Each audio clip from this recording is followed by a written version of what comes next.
right here. There's a main menu button. It takes you right there.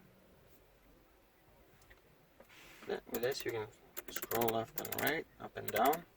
You select with that. Right here on each corner, sometimes you might see a button. So they correspond to these buttons right here. And there's the back. You can go directly to car right there. To reset the oil service interval, what you want to do is you press car on the buttons on the center console. Then you can scroll down to servicing and checks. Scroll down to service intervals. And scroll down one more time. Reset oil change interval.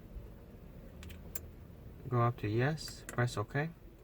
And that's it. Now its oil service interval has been reset.